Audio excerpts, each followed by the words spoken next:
દેશના વડાપ્રધાન નરેન્દ્ર મોદીએ વર્ષ 2047 સુધી ભારતને વિકસિત રાષ્ટ્ર બનાવવાનું સ્વપ્ન દેશને આપ્યું છે।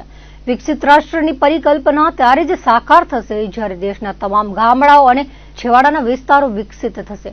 આત્મનિર્ભર ભારત અને સ્વદેશી અભિયાન થકી વિકસિત ભારતની પરિકલ્પના સાકાર થશે તેવી લાગણી આજે વડાપ્રધાન નરેન્દ્રભાઈ મોદીના જન્મદિવસની ઉજવણીના ભાગરૂપે આયોજિત સરપંચ સંમેલનમાં મુખ્ય વક્તા ભૂપેન્દ્રસિંહ ચુડાસમા સહિતના મહાનુભાવોએ વ્યક્ત કરી હતી। સ્વદેશી ઉત્પાદનોનો ઉપયોગ ઘર ઘર સુધી થશે તો દેશના નાના ઉદ્યોગકારો અને વ્યવસાયકારોને લાભ થશે। ભારતમાં દૈનિક જીવન જરૂરિયાતની તમામ ચીજવસ્તુઓનું ઉત્પાદન થઈ રહ્યું છે।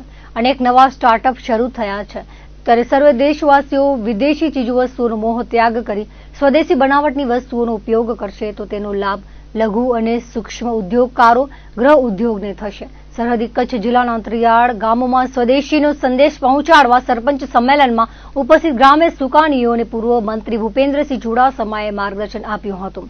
ગામડાઓની સમૃદ્ધિ થકી ભારત વિકસિત રાષ્ટ્ર બનશે ત્યારે સૌ કચ્છવાસીઓ સ્વદેશી ઉત્પાદનોને અપનાવીએ તેવો સંકલ્પ લેવા મંચસ્થ મહાનુભાવોએ અપીલ કરી હતી। વડાપ્રધાન નરેન્દ્ર મોદીના જન્મદિવસની ઉજવણીના ભાગરૂપે ભુજના સ્મૃતિવન ખાતે આજે સમાજ નવનિર્માણ ટ્રસ્ટ કચ્છ સરપંચ સંગઠન દ્વારા મારું ગામ સ્વદેશી ગામના સંકલ્પ સાથે સરપંચ સંમેલનનું આયોજન કરાયું હતું।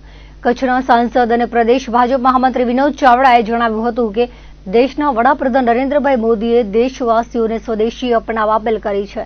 રાષ્ટ્રને સશક્ત અને વિકસિત બનાવવામાં સ્વદેશી અભિયાન મહત્વનું પાસું બની રહેશે ત્યારે કચ્છના છેવાડાના ગામો સુધી સ્વદેશીનો સંદેશ પહોંચાડવા સરપંચ સંમેલનનું આયોજન કરાયું હતું જેમાં રાજ્યના પૂર્વ કેબિનેટ મંત્રી ભૂપેન્દ્રસિંહ ચુડાસમાનું પ્રેરક માર્ગદર્શન કચ્છના ગ્રામ્ય સુકાનીઓને મળ્યું છે। ભારતમાં બનતા સ્વદેશી ઉત્પાદનો કચ્છના ઘર ઘર સુધી પહોંચે અને સ્થાનિક નાના વ્યવસાયકારો ઉદ્યોગગ્રહોને મહત્તમ લાભ મળે તે માટે સ્વદેશીનો સંદેશ ઘર ઘર સુધી પહોંચાડવા તેમણે ઉપસ્થિત સરપંચશ્રીઓને અપીલ કરી હતી। કાર્યક્રમના પ્રારંભે મંચસ્થ મહાનુભાવોના હસ્તે દીપ પ્રાગટ્ય કરાયું હતું। ત્યારબાદ ઉપસ્થિત મહાનુભાવોનું પ્રસંગોચિત સન્માન કરાયું હતું। સ્વાગત પ્રવચનમાં કચ્છના સાંસદ વિનોદ ચાવડાએ વડાપ્રધાન મોદીએ દેશના લાલ કિલ્લા પરથી દેશને વોકલ ફોર લોકલનું આહવાન કર્યું છે ત્યારે સરપંચોના માધ્યમથી કચ્છના ગામે ગામ સુધી સ્વદેશીનો સંદેશ પહોંચતો કરવા આ કાર્યક્રમનું આયોજન કરાયું છે।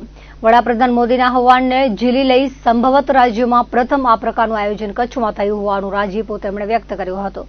જિલ્લા ભાજપ પ્રમુખ દેવજીભાઈ વરચંદે જણાવ્યું હતું કે દેશના વડાપ્રધાન નરેન્દ્ર મોદીના સક્ષમ નેતૃત્વમાં આકરા ટેરિફ હુમલા વચ્ચે પણ દેશ અડીખમ રહ્યું છે। દેશવાસીઓને કોઈ આંચ આવી નથી ત્યારે વિકસિત ભારતની પરિકલ્પનાને સાકાર કરવા સ્વદેશી મંત્રને અપનાવવા તેમણે આહવાન કર્યું હતું। ભુજના ધારાસભ્ય કેશુભાઈ પટેલે ભારતીય બનાવટની તમામ પ્રોડક્ટનો મહત્તમ ઉપયોગ કરવા રોજબરોજના જીવનમાં ઠંડા પીણા કે અન્ય વિદેશી ઉત્પાદનોનો થતો ઉપયોગ અટકાવી સ્વદેશી ઉત્પાદનોને આગળ વધારવા સૌ યોગદાન આપે તેવી અપીલ કરી હતી। માંડવીના ધારાસભ્ય અનિરુદ્ધ દવેએ જણાવ્યું હતું કે સ્વદેશી એ ભારતની પૌરાણિક સંસ્કૃતિ છે। આપણા પુરાણોમાં ભગવાન શંકરના કાળથી સ્વદેશીની વાતનો ઉલ્લેખ જોવા મળ્યો છે। ભગવાન રામ અને કૃષ્ણના જીવન ચરિત્રમાં પણ સ્વદેશીનો મહિમા વર્ણવાયો છે ત્યારે સાંપ્રત સમયમાં વડાપ્રધાન મોદીએ કરેલા આહવાનને ઝીલી લઈ સ્વદેશી અપનાવવા અનુરોધ કર્યો હતો। ગામના સરપંચો જે રીતે વિકાસ કામોમાં રસ લેતા હોય છે તે રીતે જ સ્વદેશી અભિયાનમાં રસ દાખવે તેવો અનુરોધ કર્યો હતો। અંગદાનના પ્રણેતા દિલીપભાઈ દેશમુખ જિલ્લા પંચાયત પ્રમુખ જનકસિંહ જાડેજા સહિતના વક્તાઓએ સ્વદેશી અપનાવવા માર્ગદર્શન આપ્યું હતું। આ પ્રસંગે જિલ્લા ભાજપના હોદ્દેદારો કાર્યકરો વિવિધ ગામોના સરપંચો મોટી સંખ્યામાં હાજર રહ્યા હતા। આપણા કચ્છની અંદર એવા ઘણા બધા એવા ગામો છે।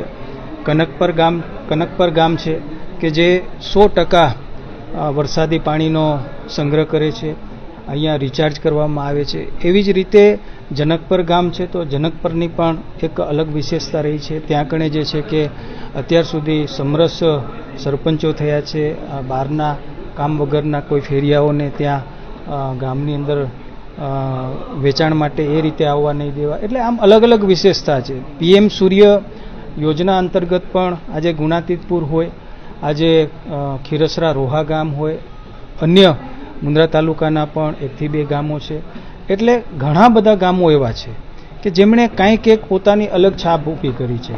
અંગિયા ગામ છે તો સમરસ સમૂહ લગ્ન કરે છે, એટલે હું ઘણાનો ઉલ્લેખ કરી શકું। એટલે આપણે સાથે મળી કરીને આ દિશાની અંદર પણ જો આપણે આગળ વધશું તો જે ગામડાઓની વિશેષતા છે એ પણ આપણને ખબર પડશે અને જે હંમેશા આપણા દેશના વડાપ્રધાન શ્રી નરેન્દ્ર મોદી સાહેબ અંતરિયાળ અને છેવાડાના ગામડાઓના વિકાસની માળખીય સુવિધાઓની જો વાત કરતા હોય અને એમાં પણ હવે સ્વદેશીની વાત જ્યારે થઈ રહી છે ત્યારે હરેક ગામ સ્વદેશી બને એ પ્રકારે આજે અહીંયા સરપંચો સાથે વાર્તાલાપ સંવાદ થયો. અમે પહેલ કરી છે કે કદાચ આ ગુજરાતનો પહેલો સરપંચો સાથેનો આ સ્વદેશીપણાનો કાર્યક્રમ છે અને ત્યારે મારી સંસ્થા અને સરપંચ સંગઠન દ્વારા અમે જાહેરાત કરી છે કે જો 100% સ્વદેશી ગામ થશે તો 21,000 રૂપિયાનો પુરસ્કાર અમે એમને આપશું. આપણા નરેન્દ્ર મોદી સાહેબ ભારતના વડાપ્રધાન જેમની આહવાન હતો 15મી ઓગસ્ટના કે આપણે બધા સ્વદેશી વસ્તુની ખરીદી કરશું, જે ભારતમાં બનેલી વસ્તુઓ જ આપણે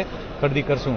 એ બાબતે આપણા માનનીય સાંસદ શ્રી વિનોદભાઈ ચાવડા સાહેબ, માજી મંત્રી ભૂપેન્દ્રસિંહ ચુડાસમા સાહેબ અને આપણા આંગડાના પરિણતા માનનીય શ્રી દિલીપભાઈ દેશમુખ સાહેબ અને જિલ્લા ભાજપના પ્રમુખ શ્રી દેવજીભાઈ વરચંદ સાહેબ અને અમારા સરપંચ સંગઠનના જિલ્લાના પ્રમુખ શ્રી શક્તિસિંહ જાડેજા સાહેબના સૂચનાથી આજે જિલ્લાના તમામ સરપંચો અહીં એક સાથે ભેગા થયા છીએ અને આવનારા દિવસોમાં કોઈ પણ તહેવાર હોય કે આપણે સરળતાથી જે રીતે આપણે જીવનમાં જરૂરતી વસ્તુઓ લેતા હોઈએ એ સ્વદેશી વસ્તુને લઈએ અને વિદેશી વસ્તુઓનો બહિષ્કાર કરીએ, એવી રીતે અમે આ વસ્તુ આપના માધ્યમ દ્વારા પણ લોકો સુધી પહોંચાડવા માંગીએ છીએ અને અમે પણ બધા જ સરપંચો એક આજે શપથ લઈએ છીએ કે દરેક પોતાના ગામમાં સ્વદેશી વસ્તુનું ઉપયોગ કરશું અને લોકોને આ બાબતે પ્રેરિત કરશું. આભાર.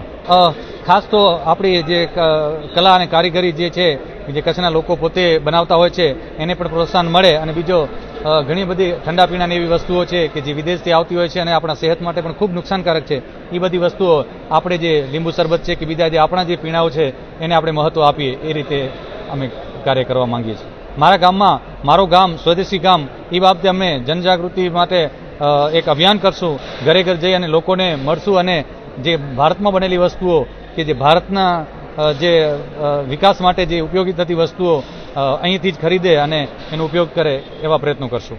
ભુજ સ્મૃતિવન ખાતે મારું ગામ સ્વદેશી ગામ અંતર્ગત પૂર્વ મંત્રી શ્રી ભૂપેન્દ્રસિંહ ચુડાસમાના અધ્યક્ષસ્થાને કચ્છ જિલ્લા સરપંચોનો એક સંમેલન આયોજિત છે.